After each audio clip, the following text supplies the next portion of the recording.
Alright, here's a pop quiz. Name 3 differences between an airplane and your car. If one of your answers is, "I don't fall 10,000 feet when I run out of gas," you and I clearly think alike. But really, planes are pretty good at staying up in the air when an engine goes down. So, how do they do it?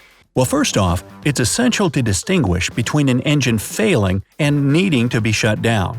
That might seem strange at first. You wouldn't turn off your car while driving after all, but there are a lot of reasons pilots might need to shut the engines down while still in the air. One of the most common causes is that something got into the engine's air intake. Jet engines work by mixing fuel with air and igniting it. The force of this explosion is what pushes the plane through the air. The internal combustion engine in most cars works on basically the same principle. The difference here is that, in a car, the explosive force is contained inside the engine and used to move the pistons and gears that spin your wheels. Also, like your car, a jet engine needs an opening to the front to maintain a constant flow of air. As anyone who's ever driven through a sandstorm will happily confirm, getting dirt in your engine doesn't exactly make it run any smoother. In an airplane, birds are among the most significant hazard when it comes to plugging up the intake. And it's not too good for the birds either. Hailstones are bad too. Ash from volcanic eruptions and large forest fires are a less common but no less serious hazard to aircraft in flight. Think of the air intake as the plane's video game weak spot, and you get the idea. The ingestion of foreign objects can result in the engine becoming starved of oxygen, interrupting the reaction and causing what's known as a flameout, literally the flame in the engine going out. One somewhat humorous example of this can be seen in the U.S. Air Force's A-10 Warthog aircraft. Due to a design oversight, this plane's large fuselage-mounted engines had the habit of ingesting the smoke produced by its own firepower. This would result in a flameout and a very unhappy pilot. While this problem was eventually fixed, it shows that a bit of smoke can be a big problem, even for top-of-the-line military hardware. Flameouts can also be caused by an equipment failure on the plane itself, typically in the fuel pump or other engine components. Regardless of the cause, the effects are typically the same across the board. When a flameout occurs, the pilot's first reaction is to shut off the fuel being pumped to the misbehaving turbine, quickly and quietly shutting it down. At which point, the pilot will calmly inform the passengers of the emergency and descend to a lower altitude as the crew figures out what exactly went wrong. The plane will often have to make an emergency landing, but the descent isn't exactly going to be a wild ride.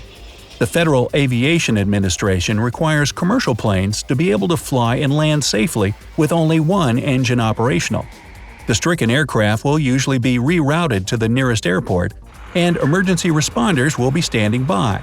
But this is mainly a precaution rather than a necessity. Engine failure is no laughing matter, but neither is it a guaranteed catastrophe. Now, have you ever experienced an emergency landing? Let me know about it in the comments. It's so easy to land a plane on one engine that many autopilot systems can manage it without assistance from the humans in the cockpit. Sleeping passengers, or anyone really engrossed in the cat videos on their phone, may not even know there was an emergency until they're on the ground.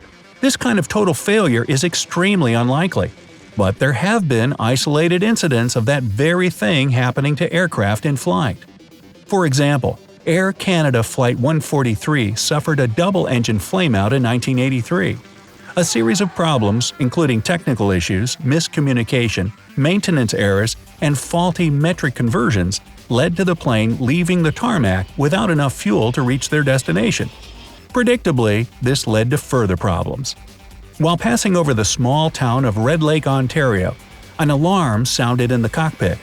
At first, they thought it was a problem with the fuel pumps, but within seconds of rerouting to Winnipeg, the left engine went dark. The right soon followed. Oh boy! So this is the part where Flight 143 dropped like an aluminum rock, right? Well, no. The plane's engines may push it forward, but they aren't the part that keeps it in the air. That would be the wings, which provide lift when air passes under them. Losing its engines cost Flight 143 the ability to climb or accelerate, but it could still glide. Running out of fuel also caused the 767 to lose all power, disabling not only the lights and radio, but the controls and instrument panel as well. Fortunately, like most modern airliners, the plane was equipped with what's known as a ram air turbine, or RAT. These are small wind turbines, often concealed behind a panel in the fuselage, that can be extended in the event of a complete power loss. This device allowed the pilots of Air Canada Flight 143 to safely navigate to and land in an airfield turn racetrack outside the town of Gimli, Manitoba.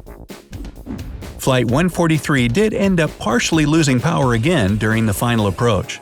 This time it was due to the aircraft's reduced velocity, preventing the RAT from spinning at full speed.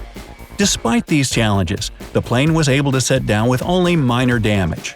After undergoing repairs, it was able to continue flying until its retirement in 2008, 25 years after the emergency landing. The plane, which was officially registered under the name CGAUN, earned a new moniker after the incident, the Gimli Glider. Oh, Canada!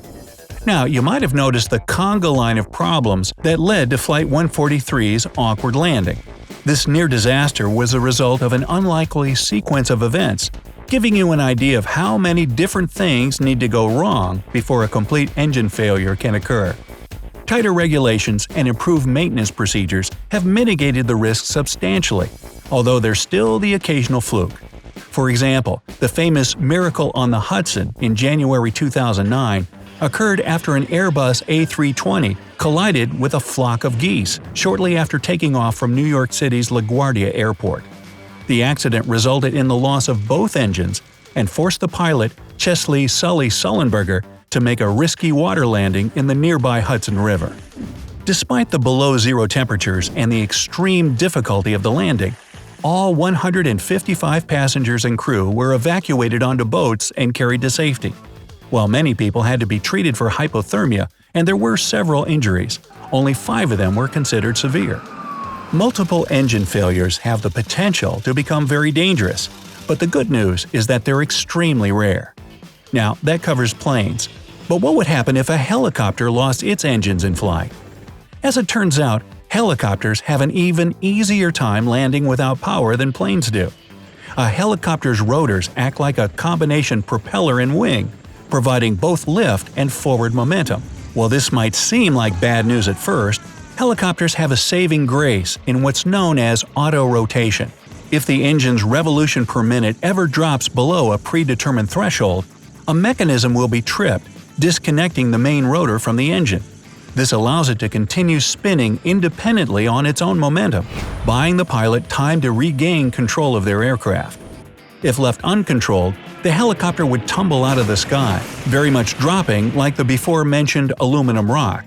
Fortunately, this rarely happens, as helicopter pilots are trained to pitch the aircraft slightly down, allowing them to maintain control throughout its descent.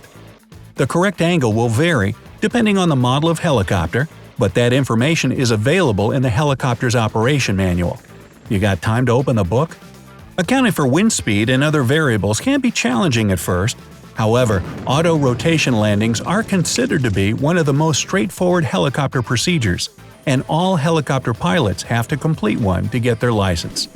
No matter how you fly, I wouldn't worry too much about a complete engine failure, since they're exceptionally rare and surprisingly easy to recover from.